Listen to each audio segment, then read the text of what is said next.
सभागृहामध्ये पुनश्च एक वार सर्वांचे मनपूर्वक स्वागत. आपण ज्या कार्यक्रमाची आस लावून बसलेलो आहोत हा कार्यक्रम आपण सुरू करूयात. सर्वप्रथम मी माननीय रसिका देशमुख यांची कविता सादर करण्यासाठी या ठिकाणी निमंत्रित करते.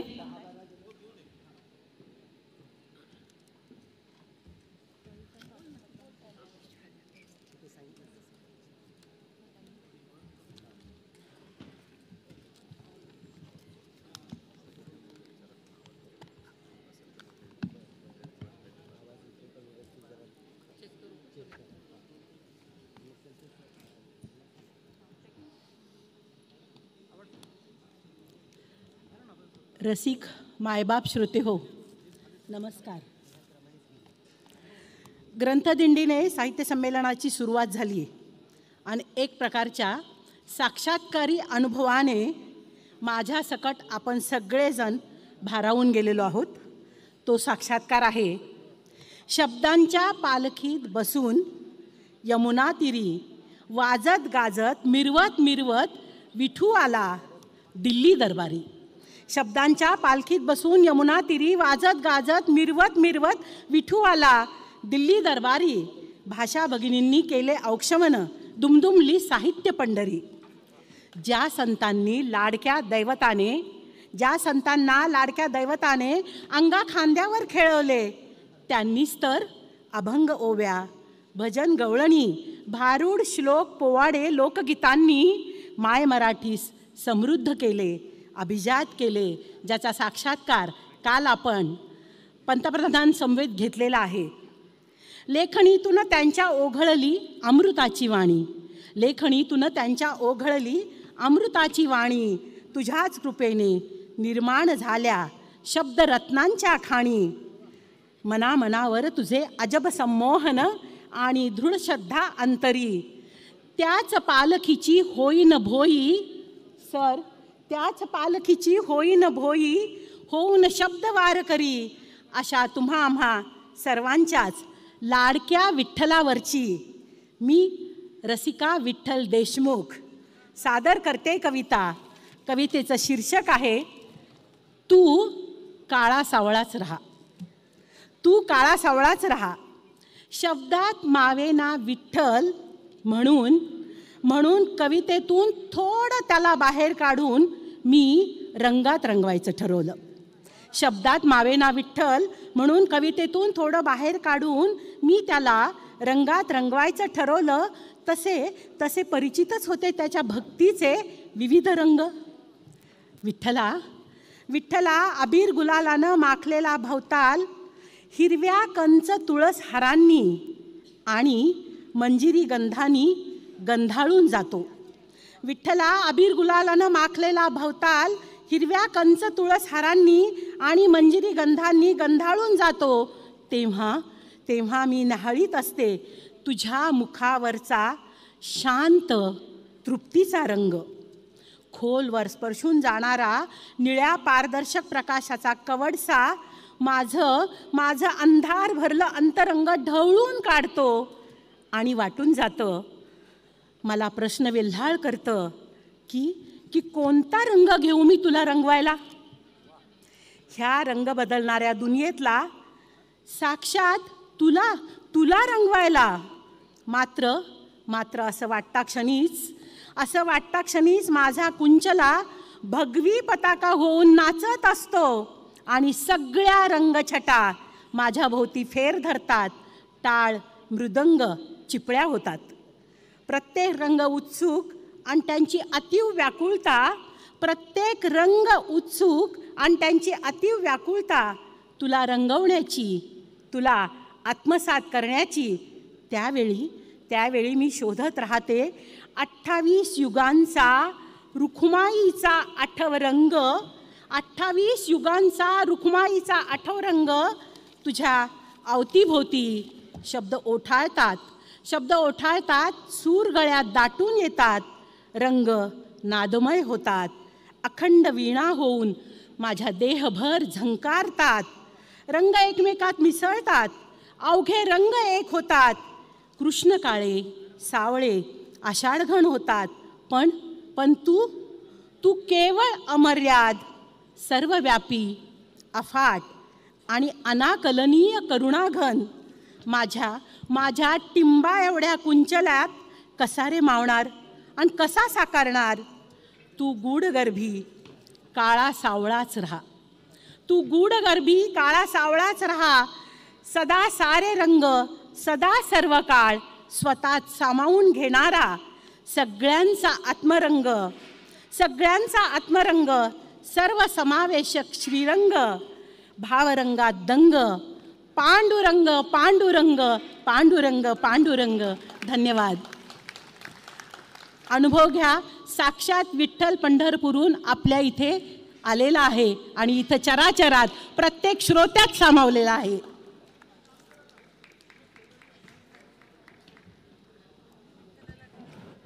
अतिशय सुंदर सादरीकरण.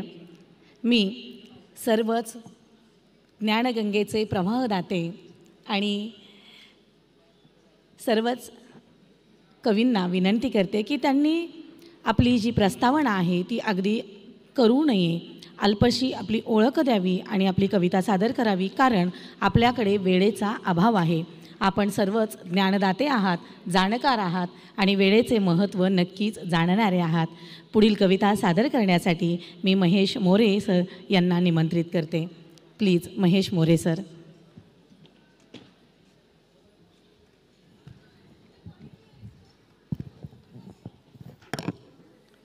नमस्कार.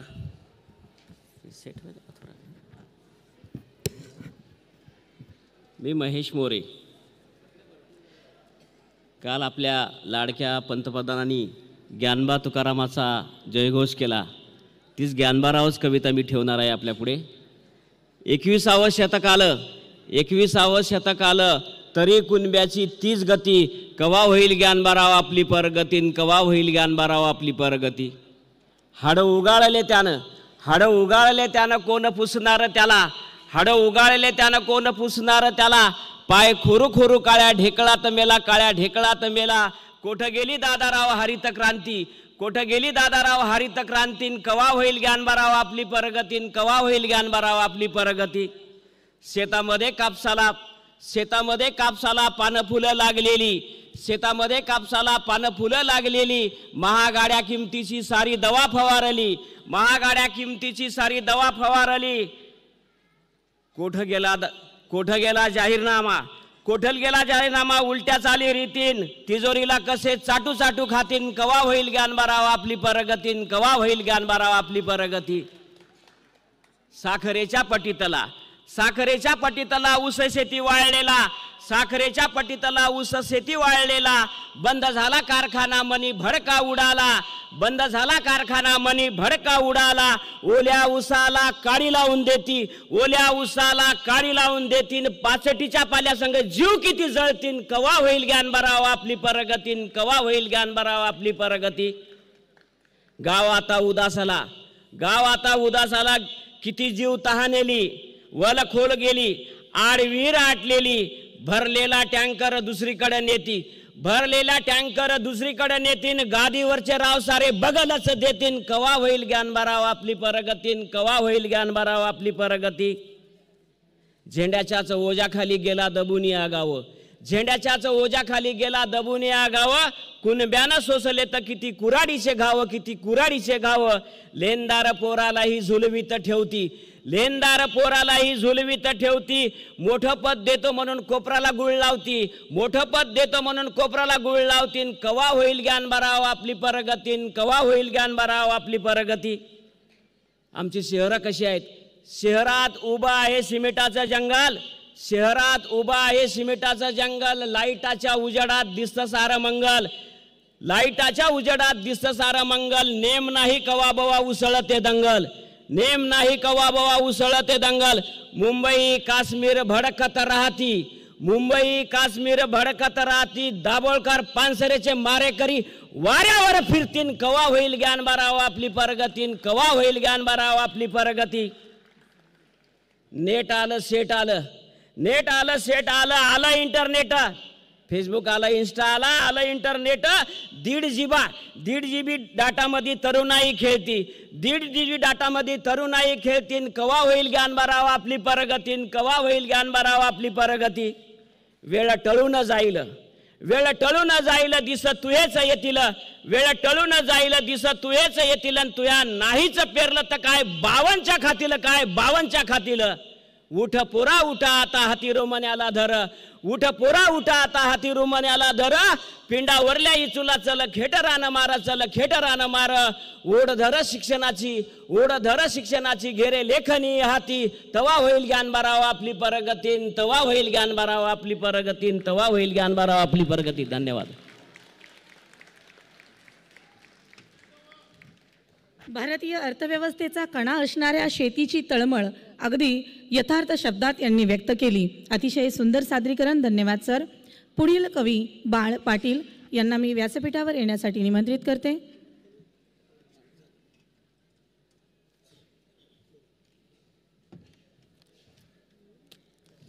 सर्वांना नमस्कार.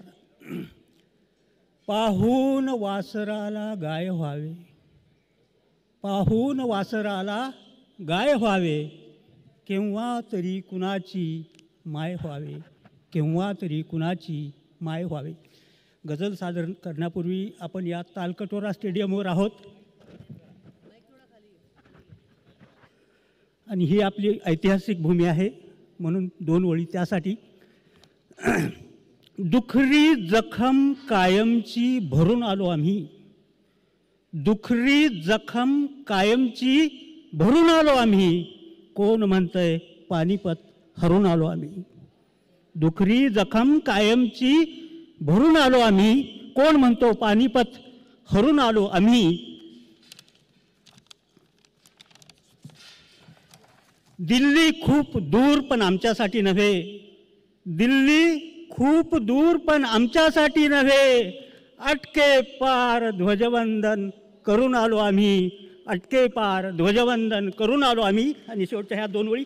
या भरत देशी सुराज्य नांदावे म्हणून तर, या भरत देशी सुराज्य नांदावे म्हणून तर इतिहास शिवरायांचा स्मरून आलो आम्ही, इतिहास शिवरायांचा स्मरून आलो आम्ही. आता गझल घेतोय.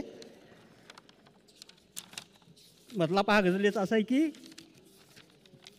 जगण्याचेही किती बहाणे करतो आपण, जगण्याचेही किती बहाणे करतो आपण, मेल्यावरती खरे खुरे ते मरतो आपण. जगण्याचेही किती बहाणे करतो आपण, मेल्यावरती खरे खुरे ते मरतो आपण. खाण्यासाठीच हे जीने की जगण्यासाठी, खाण्यासाठीच हे जीने की जगण्यासाठी. छोटी एकादशी तरीही धरतो आपण, छोटी एकादशी तरीही धरतो आपण. नंतरचा शेर पहा की सारे जागे हमाल केवळ घोरत असतो, सारे जागे हमाल केवळ घोरत असतो. ओझे सारे मनावरी पांघरतो आपण, ओझे सारे मनावरी पांघरतो आपण. नंतरचा शेर असा आहे की केले आम्ही महाग इथले दाना पाणी, केले आम्ही महाग इथले दाना पाणी. चंदर मंगळ किती कुटाने करतो आपण, केले आम्ही महाग इथले दाना पाणी. चंदर मंगळ किती कुटाने करतो आपण. झाल्या दुर्मिळ जीवाशिवाच्या गाठी भेटी, झाल्या दुर्मिळ जीवाशिवाच्या गाठी भेटी. अंतर्जालावरून कावा वरतो आपण, झाल्या दुर्मिळ जीवाशिवाच्या गाठी भेटी. अंतर्जालावरून कावा वरतो आपण. शेवटचं शेर पहा की जातो येथून रित्याच हाती आपण सारे, जातो येथून रित्याच हाती आपण सारे. येणाऱ्यांची उगाच गोणी भरतो आपण, येणाऱ्यांची उगाच गोणी भरतो आपण. जगण्याचेही किती बहाणे करतो आपण. धन्यवाद.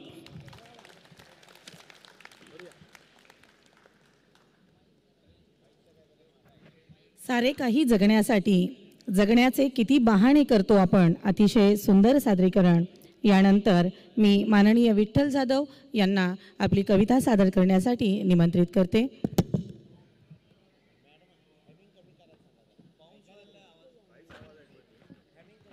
साऊंड सिस्टीम समोर आवाज येत नाही आहे. हॅमिंग होतं आहे आवाजाचं. समोर प्रेक्षकांना आवाज येतो आहे, बॅकस्टेजला आवाज येत नाही आहे. जे व्यासपीठावर मान्यवर आहेत यांना कवितेचा आवाज येत नाही. आता येतोय, आता येतोय, आता येतोय, आता ओके आहे. धन्यवाद. पुढील कविता सादर करते विठ्ठल जाधव.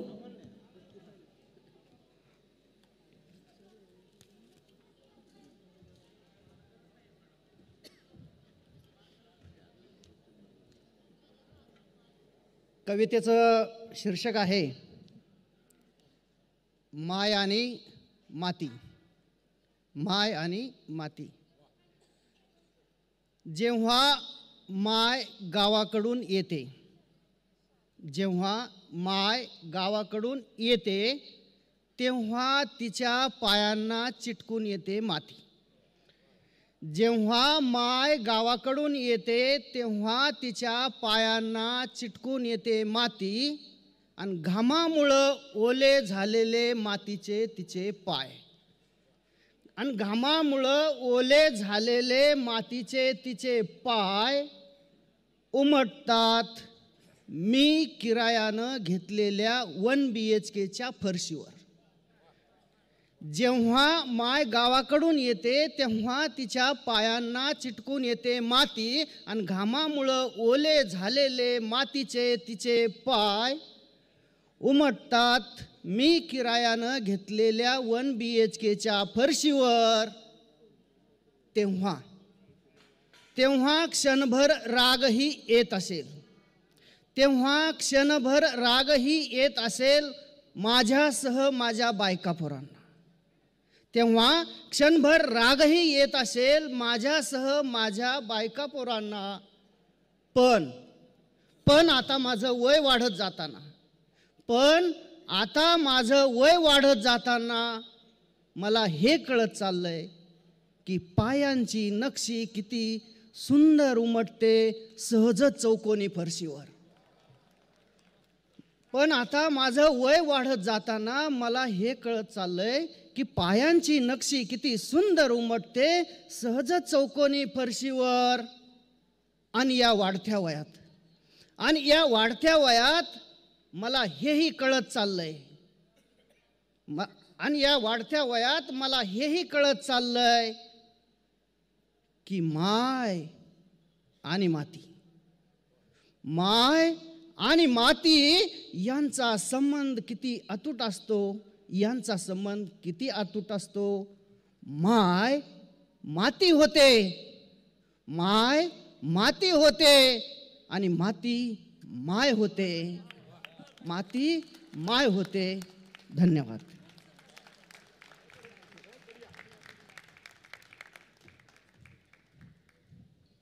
माय आणि माती दोन्हीही जन्मदात्या, या दोघींचाही सुरेल संगम माननीय विठ्ठल जाधव यांनी अतिशय सुंदर शब्दात गुंफला आहे. यानंतर मी पुढील सादरीकरणासाठी बापू दासारी यांना निमंत्रित करते.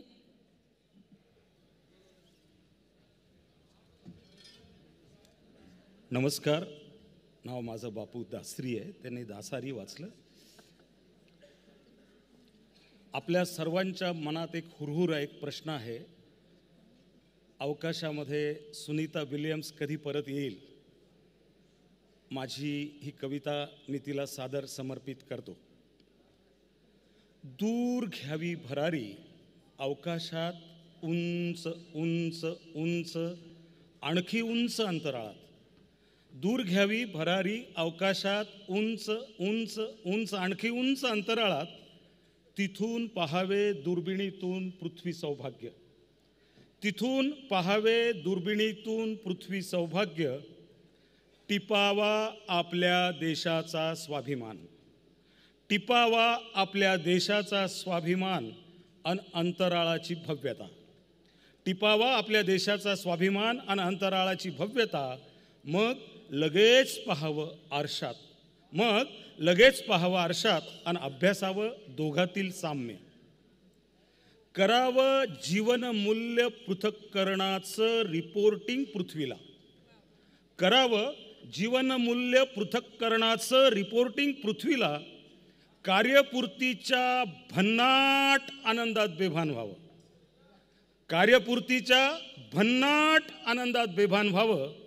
तेजाच्या लाटेवर आरूढ होऊन परतावं. कार्यपूर्तीच्या भन्नाट आनंदात बेभान व्हावं. तेजाच्या लाटेवर आरूढ होऊन परतावं. नेमकं त्याच वेळी आपणही व्हावं. नेमकं त्याच वेळी आपणही व्हावं. तेजाच्या साक्षीनं तेजाच्या महाझोतात परावर्तित. नेमकं त्याच वेळी आपणही व्हावं. तेजाच्या साक्षीनं तेजाच्या महाझोतात परावर्तित. मग तेथून वाटावेत मुक्त हस्ताने काही कवडसे आजच्या पिढीसाठी. मग तेथून वाटावेत मुक्त हस्ताने काही कवडसे आजच्या पिढीसाठी. अंधारालाही घरी वाट पाहणाऱ्या आईस. मग तेथून वाटावेत मुक्त हस्ताने काही कवडसे आजच्या पिढीसाठी. घरी वाट पाहणाऱ्या आईस आणि अंधारालाही निक्षून सांगावं. आणि अंधारालाही निक्षून सांगावं. ध्रुव ताऱ्यानंतर स्वर्गामध्ये कल्पना चावलांची चांदण पालखी सजून वाट पाहत आहे. ध्रुव ताऱ्यानंतर स्वर्गामध्ये कल्पना चावलांची चांदण पालखी सजून वाट पाहत आहे. धन्यवाद.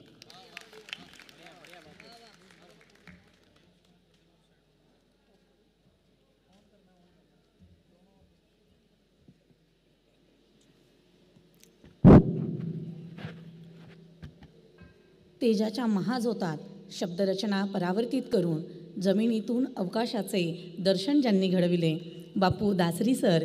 धन्यवाद. अतिशय सुंदर सादरीकरण. यानंतर मी शैलजा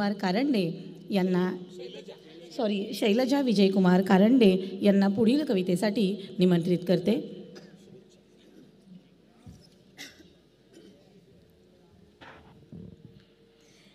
या दिल्ली दरबारी उपस्थित सर्व मराठी काळजांना नमस्कार. बरंच काही शिकवत असतात बांधावरच्या बाभूळबोरी. बरंच काही शिकवत असतात बांधावरच्या बाभूळबोरी. म्हणून तर हिरकण्या होतात कुणब्याच्या या पोरी. म्हणून तर हिरकण्या होतात कुणब्याच्या या पोरी. राब राब राबत असतात रानात. राब राब राबत असतात रानात ऊन असो की हिव. राब राब राबत असतात रानात ऊन असो की हिव. लेकरासारखाच लावतात हो गुराढोरांवरती ही जीव. राब राब राबत असतात रानात ऊन असो की हिव. लेकरासारखाच लावत असतात गुराढोरांवरती ही जीव. ओल्या सुक्या दुष्काळाच्या छाताडावर पाय ठेवून. ओल्या सुक्या दुष्काळाच्या छाताडावर पाय ठेवून वाजवत असतात सुगीचीच तुतारी. म्हणून तर हिरकण्या होतात कुणब्याच्या या पोरी. म्हणून तर हिरकण्या होतात कुणब्याच्या या पोरी. उसवत जाणाऱ्या संसाराला सुई धागा होऊन सांधत असतात. उसवत जाणाऱ्या संसाराला सुई धागा होऊन सांधत असतात. कोलवडणारं घरटं कष्ट कौशल्याने पुन्हा पुन्हा बांधत असतात. उसवत जाणाऱ्या संसाराला सुई धागा होऊन सांधत असतात. कोलमडणाऱ्या घरट्याला कष्ट कौशल्याने पुन्हा पुन्हा बांधत असतात. प्रेमाचा झरा होतात. प्रेमाचा झरा होतात जिव्हाळ्याची नदी होतात. प्रेमाचा झरा होतात जिव्हाळ्याची नदी होतात. प्रेम आणि जिव्हाळा घेऊन अजन्म वाहत राहतात. प्रेमाचा झरा होता जिव्हाळ्याची नदी होतात. प्रेम जिव्हाळा घेऊन अजन्म वाहत राहतात. वाटेत आडवे डोंगर येऊ की दरी. म्हणून तर हिरकण्या होतात कुणब्याच्या या पोरी. म्हणून तर हिरकण्या होतात कुणब्याच्या या पोरी. एका हातात पाळण्याची दोरी. एका हातात पाळण्याची दोरी. एका हाताने भाजत असतात भाकरी. एका हातात पाळण्याची दोरी. एका हाताने भाजत असतात भाकरी. एका हातात लेखणी घेऊन घेतात सावित्रीचा वसा. एका हातात लेखणी घेऊन घेतात सावित्रीचा वसा. एका हाताने तलवार चालवत चालवतात जिजाऊंचा वारसा. एका हातात पाळण्याची दोरी, एका हाताने भाजत असतात भाकरी, एका हातात घेऊन लेखणी, घेतात सावित्रीचा वसा, एका हातात तलवार चालवतात जिजाऊंचा वारसा. देशाच्या रक्षणासाठी, देशाच्या सन्मानासाठी घेत असतात उंच उंच अवकाशात भरारी. म्हणून तर हिरकण्या होतात कुणब्याच्या या पोरी, म्हणून तर हिरकण्या होतात कुणब्याच्या या पोरी. चेअरमन होतात, सरपंच होतात, चेअरमन होतात, सरपंच होतात, आमदार होतात, खासदारही होतात. चेअरमन होतात, सरपंच होतात, आमदार होतात, खासदारही होतात, होतात सभापती आणि राष्ट्रपतीही होतात. गल्ली सांभाळत दिल्ली सांभाळण्याची ही करत असतात तयारी. म्हणून तर हिरकण्या होतात कुणब्याच्या या पोरी, म्हणून तर हिरकण्या होतात कुणब्याच्या या पोरी. धन्यवाद.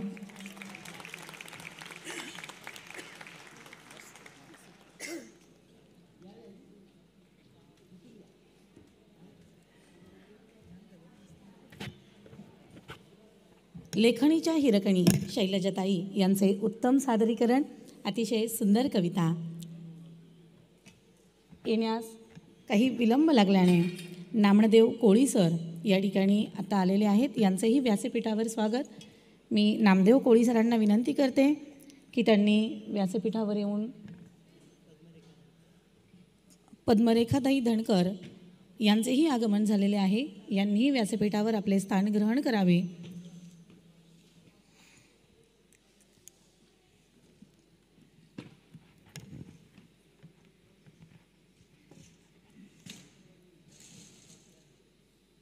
आलेल्या निमंत्रितांचे व्यासपीठावर सहर्ष स्वागत.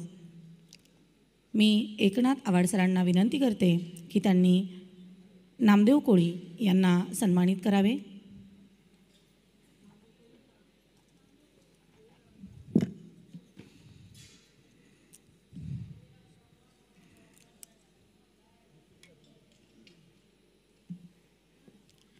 तसेच मी सौ मनीषा वाडेकर मॅम यांना विनंती करते की त्यांनी पद्मरेखा धनकर यांना सन्मानित करावे.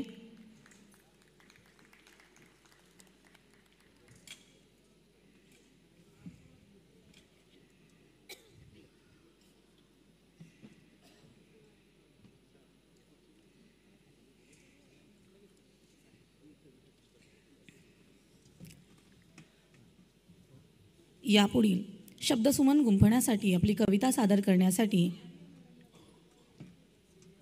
मी फेलिक्स डिसोजा सर यांना आमंत्रित करते. या सत्कारानंतर सर आपण आपली कविता सादर करावी.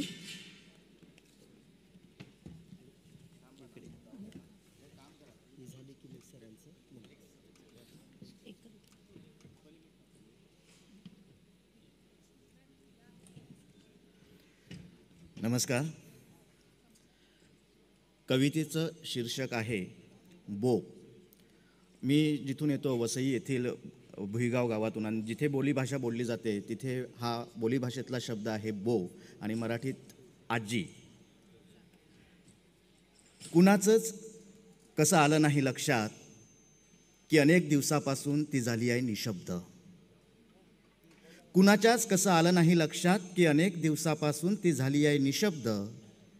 तिच्या सतत उघडझाप करणाऱ्या डोळ्यात शिल्लक आहे ओलावा, न बुबुळात मिनमिनता दिवा, जो कुठल्याही क्षणी विजून जाण्यासाठी करतोय धडपड. तिच्या सगळ्या हालचाली सुरकुत्याने भरलेल्या शरीरापुरताच आहे शिल्लक. बोलण्यासाठी म्हणून तिचे ओठ उघडत नाहीत, थरथरतात नुसते. जणू स्वतःला वाचवण्यासाठी झाली आहे तिची झटापट. न काळानं पराभूत करून काढून घेतली आहे तिच्या स्मृतीतून तिची भाषा. ती पाहत राहते डोळ्यातला दिवा जपत. घरभर ओळखीचं काही गवसेल या आशेनं चाचपटत राहते. तिला दिसत नाहीत माणसं, दिसतात माणसांचे आकार. तिला ऐकू येत नाही शब्द, ऐकू येतात आपल्या भाषेत गुदमरलेल्या तिच्या शब्दांच्या हाका. ज्या तिला बोलावतात तिच्या आठवणीतल्या दिवसात. मात्र पंखातलं बळ गमावलेली स्मृतीची पाखरं उतरू शकत नाही तिच्या हास्याच्या अंगणात. आदळली जाते ती 20व्या वर्षांच्या खडकावर, जिथं गरहळी सकट विस्कटला होता तिचा संसार. तदनंतर अनेक वर्ष ती जपत राहिली चुलीतला जाळ, विझवत राहिली पोरांची भूक. सांभाळावा लागला तिला एक पांढरा रुमाल, सांभाळावा लागला तिला एक पांढरा रुमाल, जो बळजबरीने लादला गेला होता तिच्या खांद्यावर क्रुसासारखा.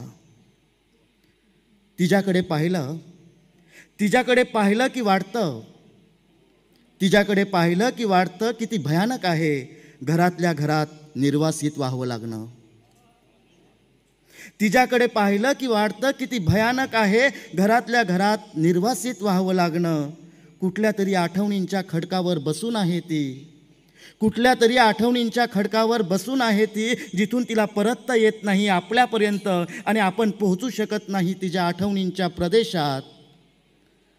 वाळूच्या रंगासारखं दिसणारं तिचं शरीर, वाळूच्या रंगासारखं दिसणारं तिचं शरीर म्हणजे तिच्या आयुष्यावर साचलेलं वाळवंट आहे आणि यात अजूनही जिवंत आहेत दुःखाचे झरे. धन्यवाद.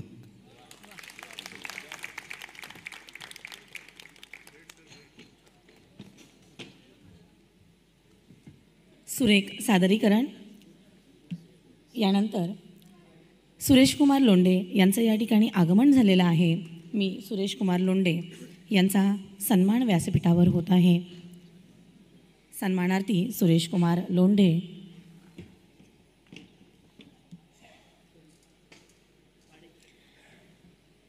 मी शैलेश वाडेकर सर यांना विनंती करते की त्यांनी सुरेश कुमार लोंढे यांचा सन्मान करावा.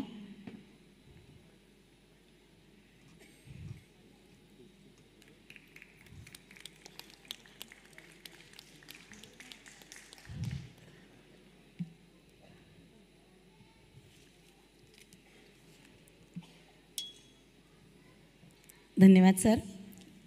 कवी संमेलनाचे संमेलन अध्यक्ष माननीय इंद्रजित भालेराव सर यांना विनंती करते की त्यांनी आपले अध्यक्षीय भाषण करावे, तसेच आपली एक कविताही सादर करावी. टाळ्यांच्या जोरदार गजरात त्यांचं स्वागत करावे. या कवी संमेलनासाठी आवर्जून समोर उपस्थित असलेल्या महामंडळाच्या अध्यक्षा उषाताई तांबे, ज्यांनी मी नको नको म्हणत असताना मला दिल्लीत ओढून आणलं, ते आमचे महामंडळाचे सभासद असलेले मराठवाडा साहित्य परिषदेचे दादा गोरे, महामंडळाचे इतर सर्व सदस्य, उपस्थित सर्व रसिक आणि व्यासपीठावरील माझ्या कवी मित्रांनो, मोठ्या अडथळ्यांची शर्यत पार करून आज सकाळी 10:30 आपलं कवी संमेलन सुरू झालं. खूप चांगल्या पद्धतीनं कवी संमेलन सुरू झालेलं आहे. पण काही लोकांचे जाण्याचे रिझर्वेशन होते, त्याच्यामुळं लोकांना जावं लागलं. रात्री जो हा सगळा स्टेडियम भरला होता तो मॉब कवी संमेलनासाठी आलेला होता. 7:30ची वेळ झाली तेव्हा. आणि आज आत्ता या कवी संमेलनाला 2 पर्यायी कार्यक्रम आहेत, त्याच्यामुळं लोक कमी येणार हे गृहीत आहे. पण दरवर्षीच्या कवी संमेलनापेक्षा कितीतरी जास्त लोक, हा खालचा सगळा सभामंडप भरलेला आहे. आणि कालपासून आपण पाहतो आहोत की वाटलं होतं शंका उषाताई की दिल्लीला प्रतिसाद मिळेल का नाही, लोक येतील का नाही, पण तो तिकडचाही स्टेडियम म्हणजे विज्ञान भवन भरलेलं होतं. रात्री ताराबाईंच्या वेळेस हाही सगळा हॉल भरलेला होता. त्याच्यामुळं दिल्लीकर खूप चांगला प्रतिसाद देत आहेत. गोरे सरांनाही माहीत असेल, उषाताईंनाही कदाचित माहीत असेल, त्या मला वाटतं दुसऱ्यांदा का तिसऱ्यांदा महामंडळाच्या अध्यक्षा आहेत. मी 42 वर्षापासून मराठी साहित्य संमेलन अनुभवतो आहे. 1983ला जे अंबाजोगाईला साहित्य संमेलन झालं व्यंकटेश माडगुळकरांच्या अध्यक्षतेखाली, मी महाविद्यालयीन विद्यार्थी होतो, तेव्हापासून मी संमेलनाला उपस्थित राहतो आहे. एका खेडेवजा अंबाजोगाईसारख्या गावात भरलेल्या साहित्य संमेलनापासून ते देशाच्या राजधानीत आज दिल्लीत भरलेल्या साहित्य संमेलनापर्यंत मागच्या 42 वर्षातली सगळी साहित्य संमेलनं मी पाहिलेली आहेत, अनुभवलेली आहेत. आणि गेल्या 32 वर्षापासून या व्यासपीठावरून मी कविता सादर करतो आहे. 1993 साली साताऱ्याला जे साहित्य संमेलन झालं, विंदा करंदीकरांच्या अध्यक्षतेखाली कवी संमेलन झालं, तिथपासून मी स्वतः कविता सादर करतो आहे. 3 वेळा साहित्य संमेलनाच्या मुख्य कवी संमेलनाचं सूत्रसंचलन मी केलं होतं. पहिल्यांदा साताऱ्यात, दुसऱ्यांदा परभणीत आणि तिसऱ्यांदा अहमदनगरमध्ये. 3 वेळा मी साहित्य संमेलनातल्या मुख्य कवी संमेलनाचा अध्यक्ष होतो. पहिल्यांदा चिपळूणला, दुसऱ्यांदा यवतमाळला, पण मी यवतमाळला जाऊ शकलो नाही त्या वादग्रस्त वातावरणामुळं. आणि आज 3ऱ्यांदा मी इथं साहित्य संमेलनाचा, कवी संमेलनाचा अध्यक्ष म्हणून उपस्थित आहे. विंदा करंदीकर, बापट, पाडगावकर यांच्यासोबत मी कविता वाचलेल्या आहेत अखिल भारतीय साहित्य संमेलनाच्या व्यासपीठावर.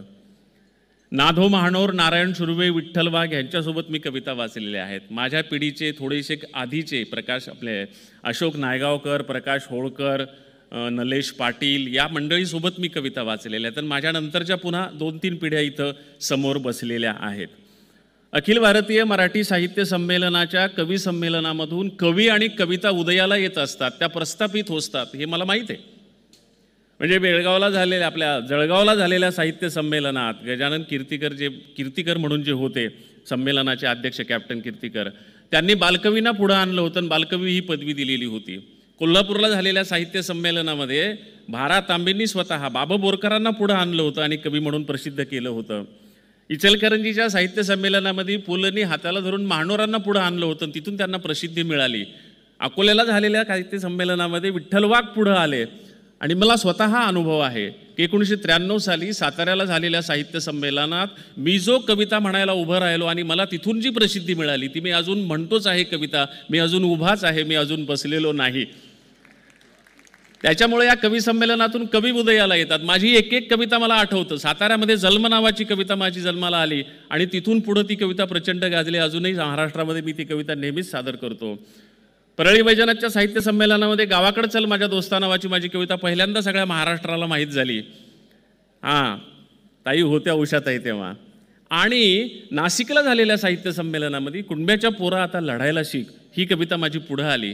म्हणजे साहित्य संमेलनानं मला तर पुढं आणलं, पण माझी एक कविता एकेका संमेलनामधून आली, महाराष्ट्रभर गाजली, देशभर गाजली आणि बाहेरच्याही लोकांनी ती कविता स्मरणात ठेवली. त्याच्यामुळे हे कवी संमेलन अनेक प्रकारे कवींना पुढं आणत असतं, कवींना प्रोजेक्ट करत असतं, कवींना प्रसिद्धी देत असतं. याचा किती चांगला फायदा करून घ्यायचा ते कवींनी ठरवायचं असतं असं मला वाटतं. मित्र हो, माझी एक कविता मी इथं सादर करणार आहे. आणि तुम्हाला हे माहीत आहे की 25 वर्षापूर्वी शरद जोशींनी या तालकटोरा मैदानावर शेतकऱ्यांचं मोठं आंदोलन केलं होतं. तेव्हापासून पावशतकापासून आत्तापर्यंत या दिल्लीला शेतकरी धडका मारतो आहे. या दिल्लीला शेतकरी धडका मारतो आहे, तो अजूनही धडका मारतो आहे. दिल्लीच्या सीमेवर तो उपोषणाला बसलेला आहे आणि या शेतकऱ्याला दिल्ली काही प्रवेश देत नाही आहे. फक्त 25 वर्ष नाही झाले, 3.5 वर्ष झाली, 350 वर्ष झाली शेतकरी दिल्लीला धडका देतो आहे. मला आठवतं किंवा तुम्हाला इतिहास माहीत असेल की तोडो दिल्ली के कंगुरे म्हणत 400 वर्षापूर्वी शेतकऱ्यांच्या न्याय्य हक्कासाठी एका पंजाबी शेतकऱ्याने दिल्लीवर आक्रमण केलं होतं. तेव्हा औरंगजेबाची सत्ता होती. औरंगजेबही त्याच्या समोर नमला आणि त्याने सारा माफी केली. तेव्हा औरंगजेबाची सत्ता होती, औरंगजेबही त्याच्या समोर नमला आणि त्याने सारा माफी केली. आज तोच पंजाबचा शेतकरी दिल्लीवर आक्रमण करतो आहे, पण दिल्लीच्या सीमा आता आणखीच कठोर झालेल्या आहेत. दिल्लीचे सुळकाटे आता अधिक टोकदार झालेले आहेत आणि दिल्लीचे खंदक आता अधिक जीवघेणे झालेले आहेत. मित्र हो, असा हा शेतकरी जो धडका देतो आहे त्याच्यासाठी लिहिलेली ही जी कविता आहे, दार उघड दिल्ली दार उघड. दार उघड दिल्ली दार उघड, बळी आला दारी आता दार उघड. दार उघड दिल्ली दार उघड, बळी आला दारी आता दार उघड. पाताळ यंत्रे दार उघड, काळ्या मंत्रे दार उघड. आभाळ फाटके दार उघड, दिशा दाटके दार उघड. उडू दे खटके दार उघड. दार उघड दिल्ली दार उघड, बळी आला दारी आता दार उघड. पाताळ यंत्रे दार उघड, काळ्या मंत्रे दार उघड. आभाळ फाटके दार उघड, दिशा दाटके दार उघड. उडदे खटके दार उघड. दार उघड दिल्ली दार उघड, बळी आला दारी दार उघड. अवलक्षणे दार उघड, कुलक्षणे दार उघड. काळीज फाटके दार उघड, नसीब फाटके दार उघड. जन्मजात लटके दार उघड. दार उघड दिल्ली दार उघड, बळी आला दारी दार उघड. अवलक्षणे दार उघड, कुलक्षणे दार उघड, जन्मजात लटके दार उघड, काळीज फाटके दार उघड, नसीब लटके दार उघड, दार उघड दिल्ली दार उघड, बळी आला दारी दार उघड, फिटल पांग दार उघड, होईल चांग दार उघड, फिटल पांग दार उघड, होईल चांग दार उघड, झाली आहे बांग दार उघड, जाईल जड दार उघड, होईल अवघड दार उघड, दार उघड दिली दार उघड, बळी आला दारी दार उघड, फिटल पांग दार उघड, होईल चांग दार उघड, झाली बांग दार उघड, जाईल जड दार उघड, होईल अवघड दार उघड, दार उघड दिल्ली दार उघड, बळी आला दारी दार उघड.